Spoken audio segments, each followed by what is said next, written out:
Hi, everybody. I'm going to talk about the full moon in Aries today, which is coming up in 2 days' time. So it's a super moon. I think we've got another two very distinctive moons, full moons, that is, till the end of the year. This particular one is a super moon. So super moons always amplify the energies on the earth. And I don't know how you guys are feeling, but what I've been reading in the last week or so from multiple different people, uh, be it astrologers or be it just anybody else in general. I think the energies are very bizarre and very, very intense and very, very strong. And I think part of that reason is because, well, we're coming into this super full moon in Aries, which is ruled by Mars in the tropical zodiac. And there's also the comet Atlas K1 that's floating around. Extraordinary pictures have been captured of it as well, I must say. Now, I'm certainly no expert on comets. However, I do know they have tremendous significance relative to the events on the Earth, and certainly uh, the energy in the field that is created as a result. It was said, I read somewhere that it was said the stars and planets before they became stars and planets were comets as well. So comets have this very specific journey, as they appear and as the vibration, the fire of the tail burns out and all these various things that I couldn't possibly even explain. But it was said that that planets and stars were comets at one point too. So comets transform into something, into some other body, be it a star or whatever it may be. So they are kind of like messengers, they are bringing some type of energy and messages to the earth plane, to humanity, to the collective unconscious. And from what I've heard Rumans say, it depends on the um, level of visibility, the color, how it changes, metamorphosizes, and so forth, will then define its impact and so forth. But I get the sense that this particular comet that's been visible of late is carrying a very intense energy because it's actually, I read somewhere that it's actually on the 5th of October, well, actually today. Um, it's passing through the constellation, where is it? The constellation Corvus, otherwise known as the Crow. And I thought that's really interesting. That constellation itself is very, very interesting because the word crow is very much associated to Mars, Scorpio type of energy. And of course, Mars is in Scorpio at the moment. So I think that, that's not a coincidence. So it's carrying quite a quite an intense energy for one. Now, that's one thing. And in amongst this Aries full moon, there's if you look at the Babylonian zodiac, the full moon occurs on the around about the 19th degree of Pisces, the constellation Pisces. So the full moon is in Aries, tropical as projected, right? And behind it, where the true position is, it is in the constellation of Pisces. And it happens to be right on the wing of Pegasus, the winged horse, the divine winged horse. And I was reading about it's actually the full moon is in the constellation of Pisces, Babylonian. It's in the tropical, projecting through the tropical Aries, and in the Babylonian, where it's in the Pisces constellation, it's actually conjunct a star called Algenib, and that particular star is what sits on the what's called the celestial wing of Pegasus. And I think that too is quite magical. So, there's quite a lot of different things going on. There's a full moon in Aries, super moon in the Babylonian zodiac. It's in the constellation of Pisces, and it happens to be conjunct a pretty powerful fixed star, which corresponds to Pegasus, the winged horse. So there's a lot of messages being transmitted, if you like, through this super moon. I want to come back to some of the descriptions of the celestial wing of Pegasus a little bit later. Hopefully, I don't forget. And just focus a little bit on the chart of the full moon and just some other features that are also lighting up during this full moon relative to the planets and the stars in the sky. So we will be looking at the tropical chart to begin with. So let me see, is that the one? Yes. Okay, so here it is here. This is for Melbourne, Australia time. So never mind where everything is located in terms of the houses, because it will change based on your location. And of course, as always, full moons illuminate. They show pretty much everything, if you like. And relative, it's like a spotlight, right? It's like the full moon's like a spotlight. And it is a supermoon, so the energy is amplified relative to yourself and your own birth chart. You just need to look at where does 14 degrees of Aries reside in your birth chart. That's where the full moon is going to be. So a full moon is always a sun moon opposition. And as you can see, the sun and moon are opposite each other. The sun's at 14 Libra, the moon's at 14 Aries. Now, the first thing that, always I always pay attention to is what's the closest body to the moon, and it happens to be the goddess Ceres. Now, Chiron is not trailing too far behind. It's about 10, 11 degrees away, but that's still a conjunction. So really the moon it's very close to the midpoint of Ceres Chiron, actually. So that within itself is going to be very difficult, if I'm going to be honest, for certain individuals. Okay.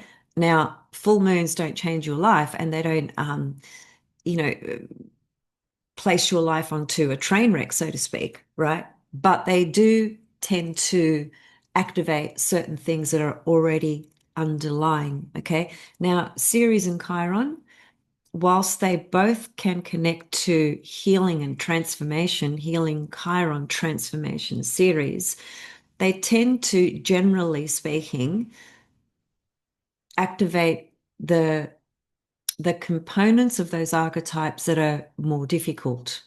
The healing and transformative components of those two archetypes is the potential. It doesn't mean, though, that the potential, just shows up like that. It depends on you and what's going on in your life and, where you are at in your life passages at the moment. What are you dealing with? What's going on in your life, right?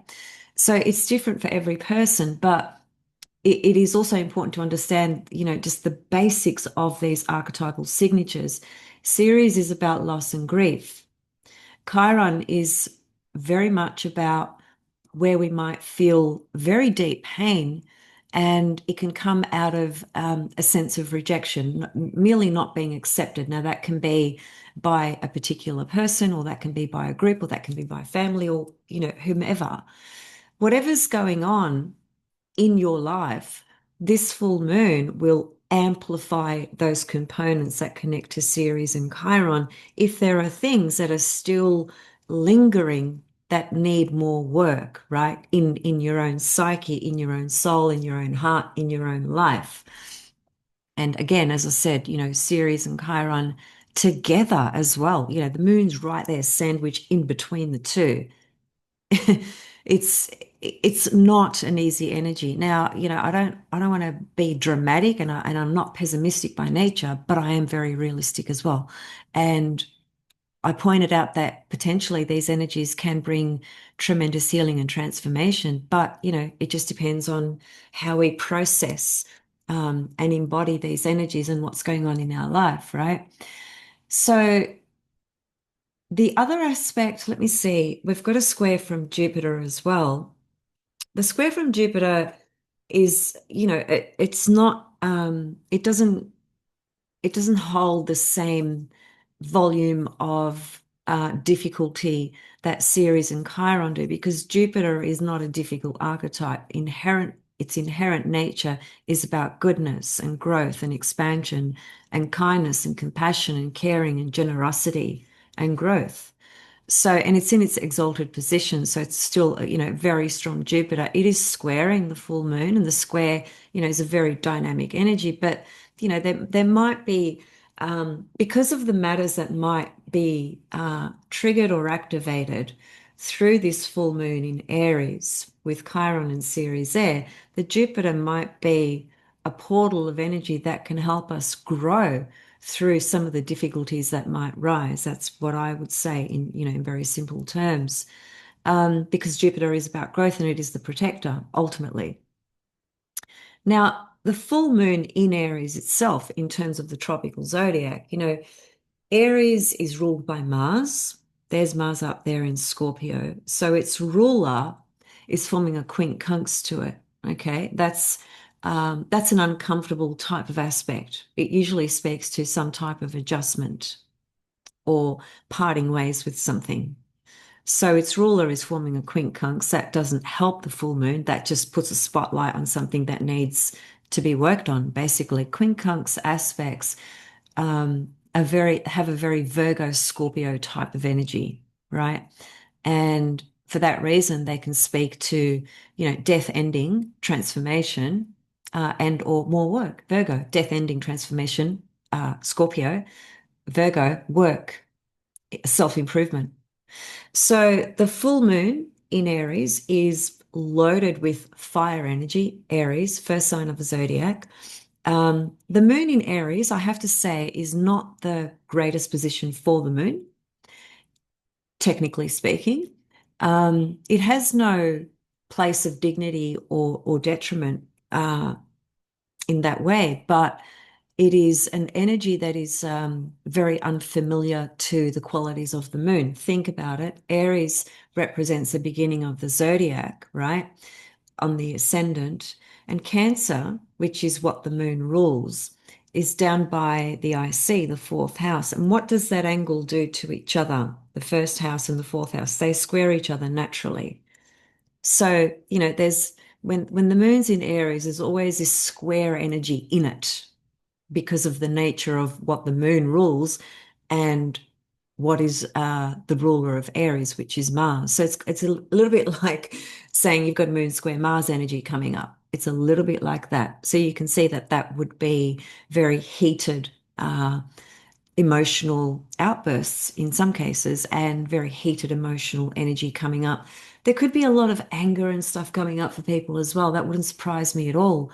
I've seen a lot of it actually in very, very different ways. Interestingly enough, I went to the Australian Ballet just about a week ago. It was the first time I went to see the Australian Ballet, and I was very emotional that day. And the ballet actually makes me very emotional anyway because I love dance and music and ballet so much. It moves my soul in such deep ways that I couldn't really explain it to you. But anyway, what the point I want to make about that is that, first of all, in amongst a world where there's tremendous chaos because of the tremendous changes that are occurring non-stop and the tremendous push that's happening for things that a lot of people do not want. I think you all know what I mean by that. Um, the energy is very volatile and it can seem like there's not much beauty around, but there is a lot of beauty around, just, first of all, in nature. But when I went to the ballet, I was able to escape from, uh, the cataclysmic world stage and just really be in the moment of this grace and beauty, first of all. Secondly, I did notice because it was called Prism, and what they did was they did three separate kind of stories of performances. And one performance was very, very interesting. It had a very interesting uh, piece of music attached to it that it was very Scorpio, very dark, very intense. And the dancers themselves, whom were um, they were dancing in traditional ballet style, but they were also integrating a lot of other styles as well. And that enabled them to be really kind of raw and wild and free and not just be sort of technical and doing pirouettes and things like that. They were really, it was just a real free type of movement. And in that movement was they started that there was a story being told between the dancers, between the male dancers, the female dancers, and then between two male dancers, and then between two female dancers. And so the dynamics that I was seeing come out of that story were all different types of relationship themes and experiences. And there was a lot of pain that was going on between the dancers towards each other. There was fighting and there was arguing, and they were expressing that through their body, but they also used their vocal cords to actually scream and shout in certain moments, in certain parts of the choreography. And that just reminded me that it's like energy, that comes from the celestial spheres. It has an impact on absolutely everything in the collective unconscious, even on a stage with grace and beauty, which is ballet. There was this moment of expression of frustration and anger and pain that these dancers were actually communicating. So I just thought that was very interesting to observe. Um, so that leads me back to the full moon in Aries, which is a very intense and volatile type of energy, particularly because Ceres and Chiron are there. But don't forget that I said Jupiter can really be the catalyst for growth of maybe one painful thing that comes up that we have an opportunity to deal with, because the full moon puts a spotlight on things, right? It shows you things that maybe otherwise you're not willing to look at or pay attention to, or you have a blind spot to, and so forth. So Jupiter can aid with some growth here. But the Aries full moon is, at worst, it can be, really it can be a bit of a dangerous type of energy. And I'm saying that because Mars is in Scorpio, its ruler, the ruler to the full moon. And Mars in Scorpio can be extremely dangerous. But on the other hand, I do also want to say that, and I have spoken about Mars in Scorpio, so I'm not going to go to that in length. I think that was the last video I did. Um, Mars in Scorpio does better than Mars in Aries, its other ruling sign, because the water of Scorpio, and it being a feminine sign, can cool down the hotness, fiery energy of Mars. Mars is a very heated planet. It literally rules the heat in your body. Like, for example, if you're really angry and yeah, angry is probably the best word. I'll leave it there. If you're feeling really angry, that's a Mars experience, purely a Mars experience. So the heat in the body that you might feel during an angry episode. That's 100% Mars. So when Mars is in Scorpio, it cools that down, or it has the potential to cool that down, which is very, very useful, because in some cases, when there's impulsive anger that can come up and subsequently be projected, it can be so impulsive and so reckless. Mars in Aries, or Aries energy, acting from a very defensive position, because Aries can be a very defensive sign. If it's acting from that place and it's becoming very defensive because it might be feeling attacked and the like, its impulses are to protect and to defend, and it's not going to think about logic, reason, growth. What's the right response here? It's just going to act on its instincts, and it's very reckless and impulsive. So it has that side to it. On the other hand, full moon in Aries, supermoon, can also be a catalyst for really being able to be very brave and courageous in certain situations where that might be a need. So, there's always a shadow side to everything. It doesn't matter what you're looking at.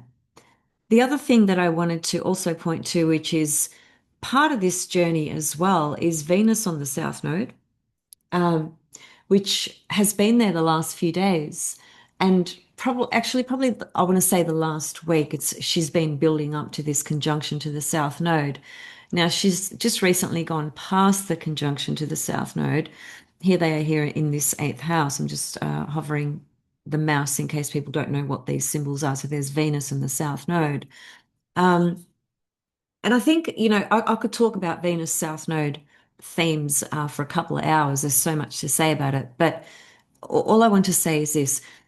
I think in the last week and the present moment and the week moving forward, I want to say, um, what Venus is doing with the South Node is she's really bringing up really important issues in all of our relationships.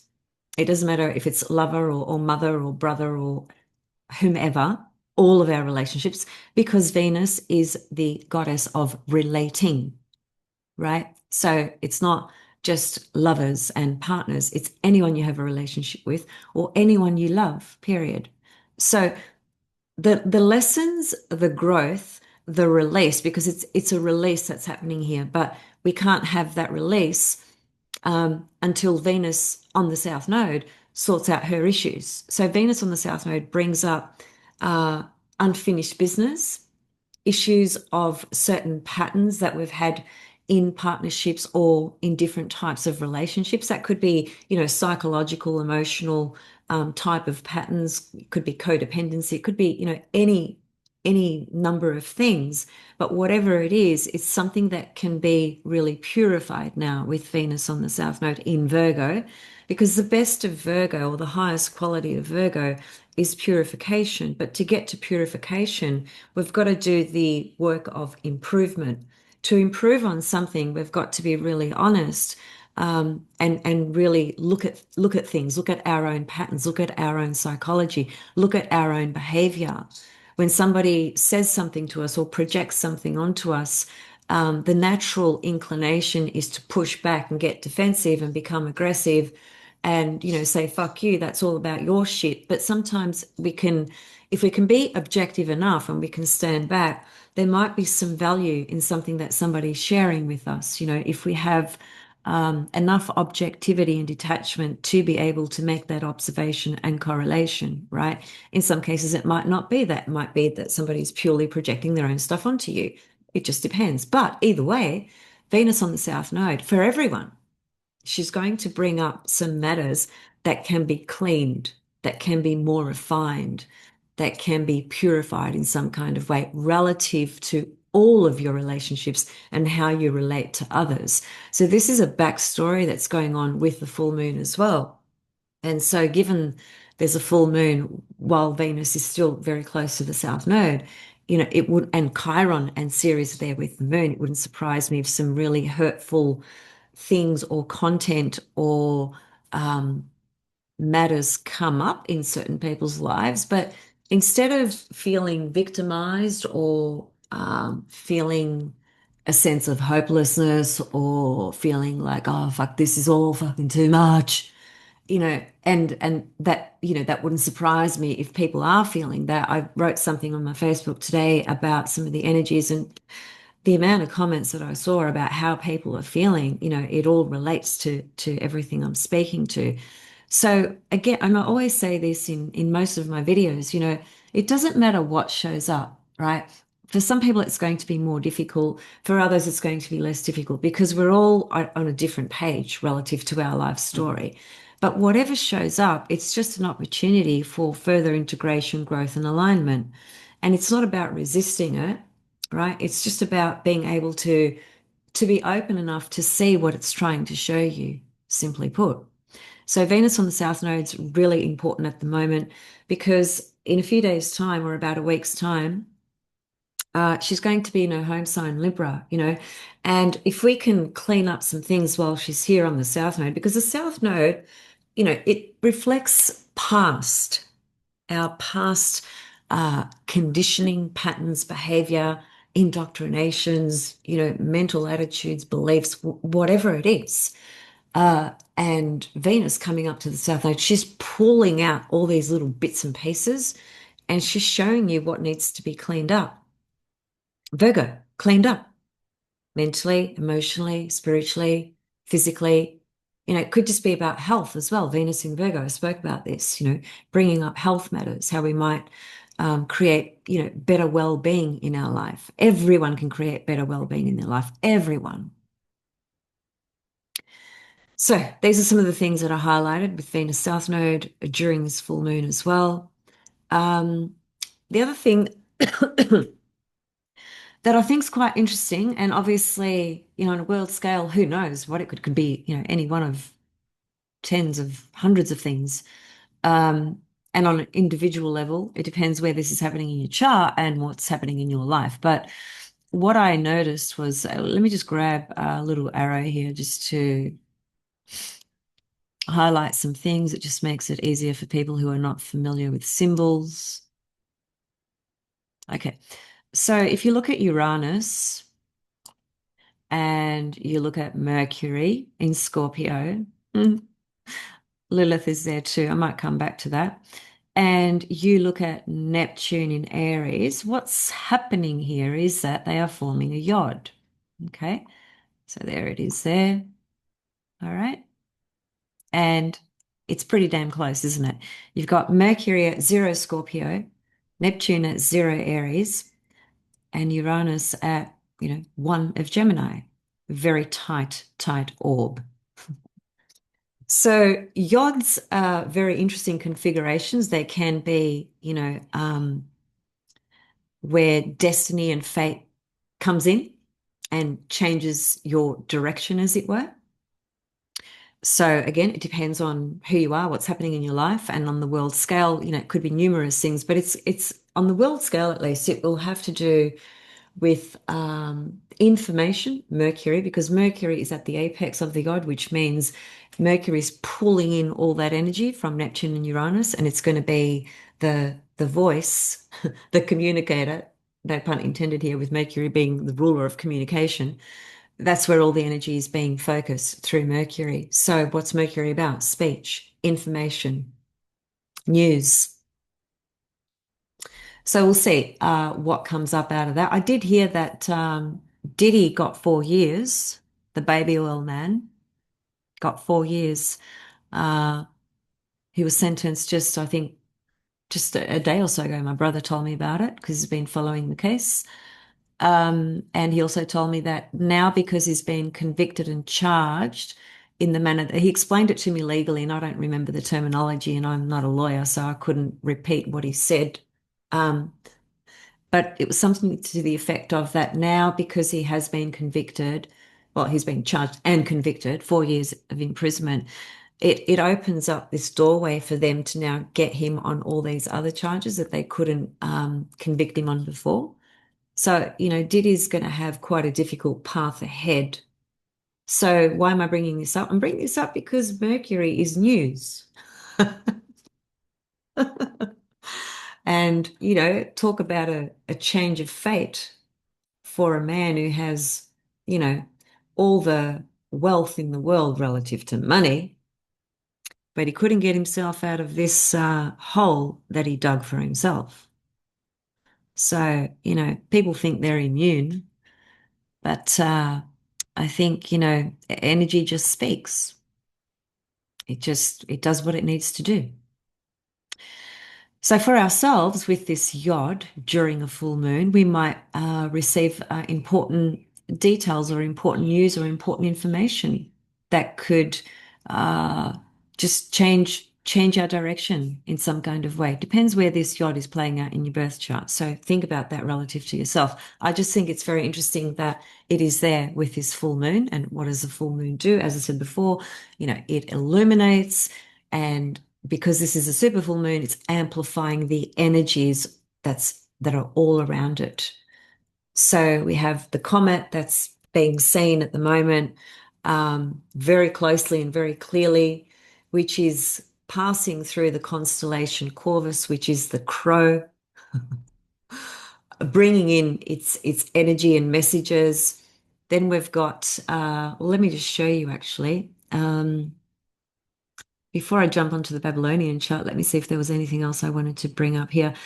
Yeah, I suppose Saturn in Pisces is very significant here too, because whatever is going on here for us at this point in our life, it is also connected to the backstory of Saturn in Pisces, because Saturn recently went retrograde in Pisces. And so we still haven't finished with the journey of Saturn in Pisces, and the longer journey to that is Saturn's journey over the last 30 years. So there's still a lot of a lot of things that we are finishing and completing that are probably coming up, pretty strongly during these times, and especially with this full moon in Aries. Um, let me see. Oh, actually, before I go, so Lilith and Mars are conjunct here. This is a true position of Lilith. And I think I predict during this full moon, either approaching, either on the day or either a few days after it, there's going to be some event that goes on outside of the ongoing brutality of things that have been going on certain parts of the world. You all know what I'm talking about. Um, Outside of those, there's probably going to be one single event that's going to stand out, and it's not going to be pretty. I predict that already from now, because I'm looking at Mars and Lilith, and those two in Scorpio together, that is danger zone, big danger zone. Because it's Scorpio, it might be hidden for a while and it might not reveal itself, at least initially. We'll see. I don't want to be more specific than that because I'm not into predicting as such, right? But I do like to flag things in a general kind of sense. And I think that's going to be a very difficult event that shows up that's not going to be pleasant. Probably in America because so many things seem to happen in America. Um, and maybe in lots of other places in the world, but they just don't get the same spotlight, so we'll never hear about it. So yeah. Okay, I would just want to show you the Babylonian chart with the full moon and make a few comments about the winged horse Pegasus. Let me just find the chart. Okay. So there is the Babylonian chart for the full moon in Aries. There's the moon down there. You can see it's in the constellation of Pisces. If you look at the background, you can see two fish with a cord, right? That's the constellation Pisces. That's where the moon is, its true position. And if you look over here, we've got Algenib, the star Algenib, okay? Just literally just over here, not too far from the Pisces symbol, not too far from the moon symbol.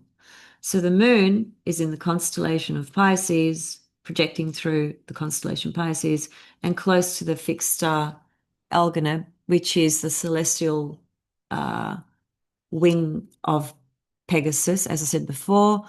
And whilst it creates or it conjures up imagery that seems beautiful and magical and really, uh, evokes our imagination because, if you look at the horse, it's like it's a unicorn, right? And, most people love unicorns, let's face it. If you don't like unicorns, fucking, I don't know what's wrong with you. Sorry. But, you got to love a unicorn. So it's the unicorn Pegasus energy, that's coming through, right? Through this full moon. And I just want to share some comments that I found. So it could connect to honors and riches, for some people.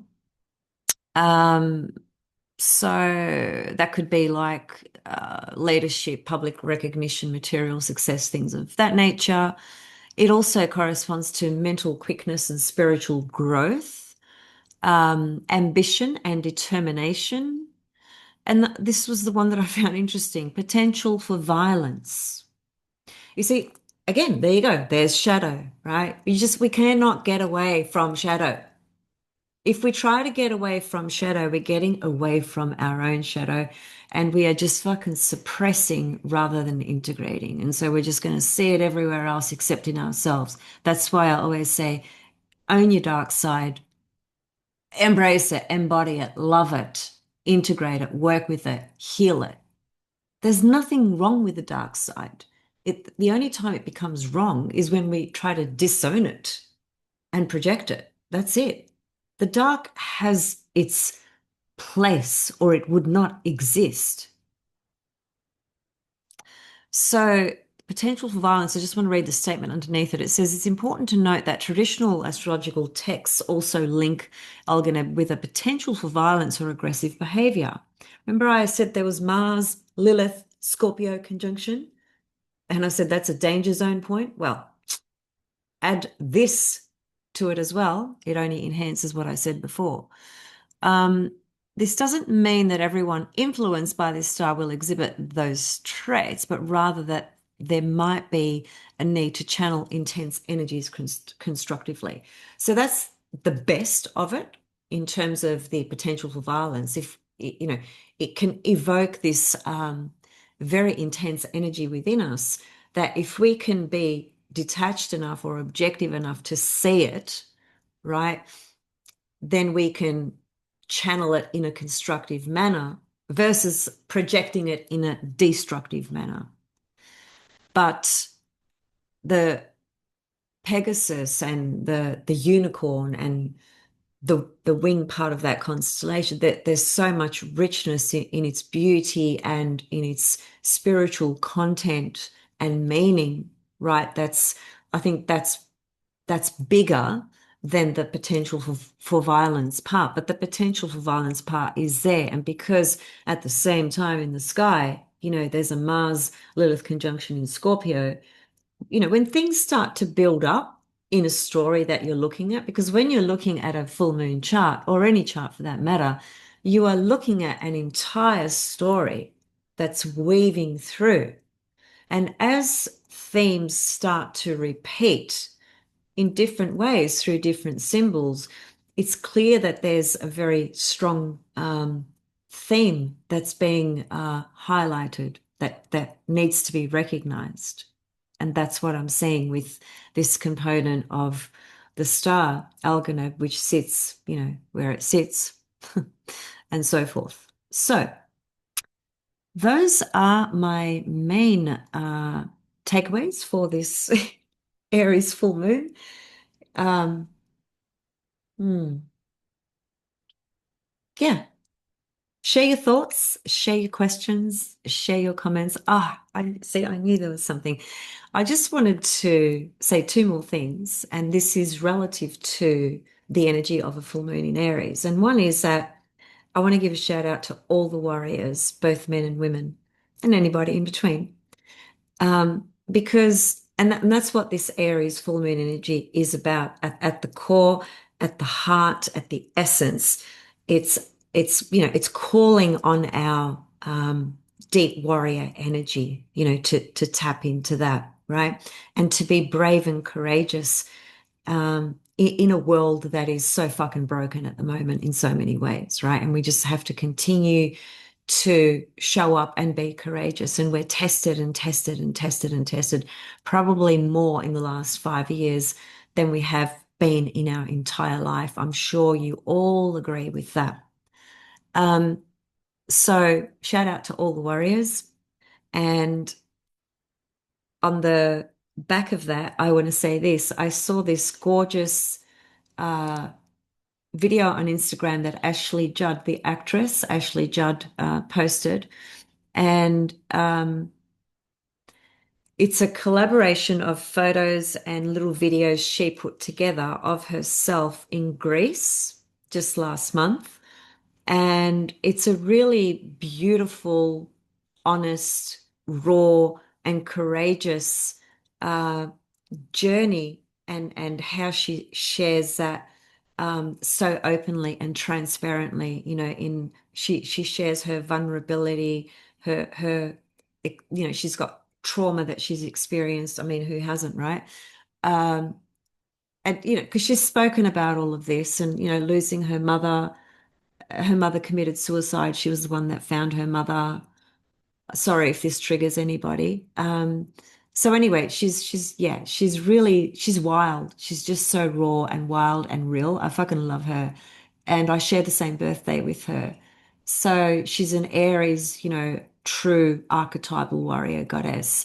And what I found interesting was not fucking surprising, but interesting that the media, not all media, but a lot of the commercial media, has like zoomed in onto her share because she's fucking hilarious. She's joined a group called We Don't Care, right? And I think from memory, my understanding is the group it's about women's issues, it's because she's quite an advocate and quite vocal about the violence on women, sexual violence and otherwise. And she's also speaking out very openly about being postmenopausal and, she's put on a bit of weight, whatever. And so she's on the beach, with her bathers and going, this is me. Yeah, I got cellulite. Yeah, I got a fucking fat ass. I got fucking big fat tits now, whatever, right? Who cares? I'm like, we don't care. We don't care. We don't care. She's so funny. You have to just, if you're interested in seeing something really raw and real, go to Instagram, check out her account. But I was just going to say that, the mainstream negative media who are just so fucking so desperate, right? To just pull somebody apart so they can fucking sell, a magazine cover, right? It's so fucking disgusting that they still do this today, and especially to women, right? And especially famous women, in Hollywood, if they've had too much Botox, well, then they're going to get demonized for that. If they haven't had Botox and they're looking a bit older, right, because they fucking are older, well, they're going to get shit for that. If they haven't colored their grays, they're going to get shit for that. If they color their grays, they're going to get shit. It's like fucking pathetic. And so they've picked all these snaps of her and they're just, trying to paint her into this picture where like she's psychologically fucked, right? She's taken this hiatus from Hollywood and there's something wrong with her now because she's out in Greece on the water with her bathers, not giving a fuck and not trying to be somebody she's not, just being raw and beautiful. That's very Aries energy in its real in just that brave, beautiful warrior goddess, right? I really admire her for putting herself out there like that because there's not a lot of women in Hollywood that would do that, and there's not a lot of women, period, that would do that publicly. But she's doing it for a reason. She's a very fucking smart lady and I really admire her. So I shared some of that on Facebook today, and so I want to give a shout out to her warrior courage, and to what she stands for and to what she represents, and how she's being a voice for the millions and millions and millions and millions of women going through menopause. And men, I know you guys will not understand this, and that's not a criticism, but you can't understand it unless you're a fucking woman and you are going through it or have been through it or will go through it, right? And I was talking to a friend of mine and I said to her, what did the women do back in the dark ages, about all this shit, And she's like, well, they just fucking suffered in silence. They used to send them out from their homes, get rid of them, and, you know, tell them to go and hide in a fucking cave and deal with their, whatever. They just weren't even allowed to be in the home kind of thing. Now, I'm not sure where exactly she was talking about, which regions or which culture or which year, but I just thought that was an interesting comment because in this modern day world, women have just suffered in silence, for so long that over, yes, something that is natural that changes through age and biology and whatnot, but people don't understand the severity of the impact that can have on a person's life. So any woman who speaks up on this, I give so much praise to and so much thanks to, because if you're a woman, you fucking know. So anyway, the men probably tuned out by now, but that's okay. That was my message to the warrior women.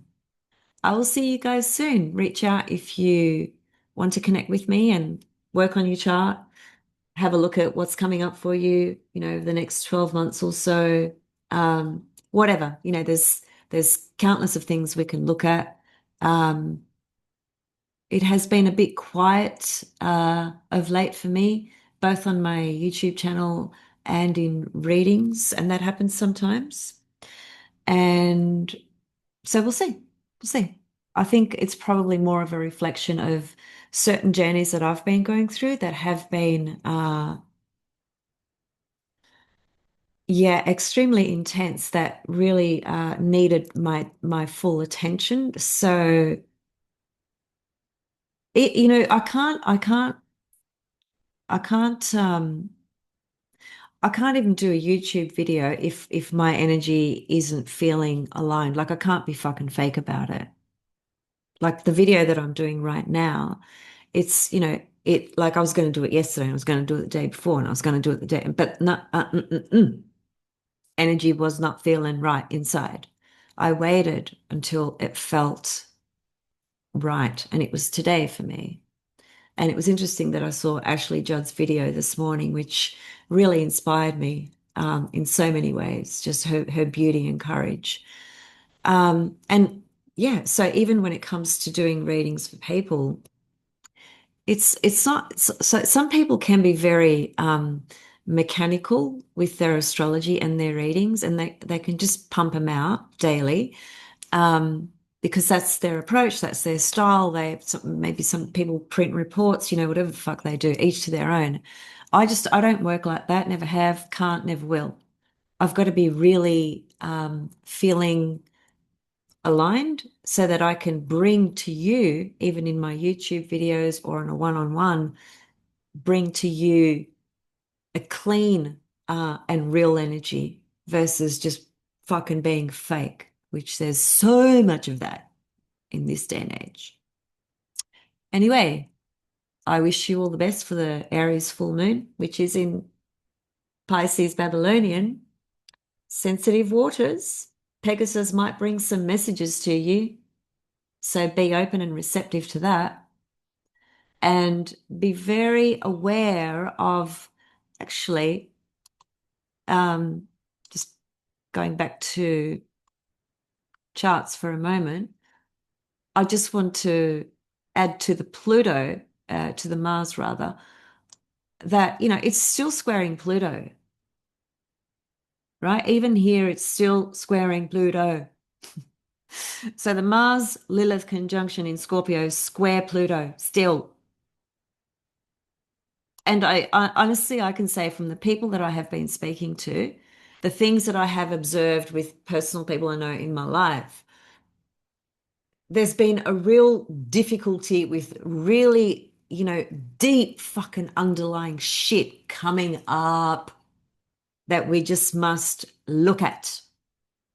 Venus on the South Node. Look at it to improve. But the point to that was just to remind us that, if the energy feels heavy and it feels a bit off and it feels a bit too intense, and it may not for you, and fuck, if it doesn't, fucking great. But if it does, then it's important to hear this, to understand this is why. But we can focus the energy in a constructive way, provided we bring awareness and objectivity to what's arising both within and around us. Okay, see you all soon. Bye for now.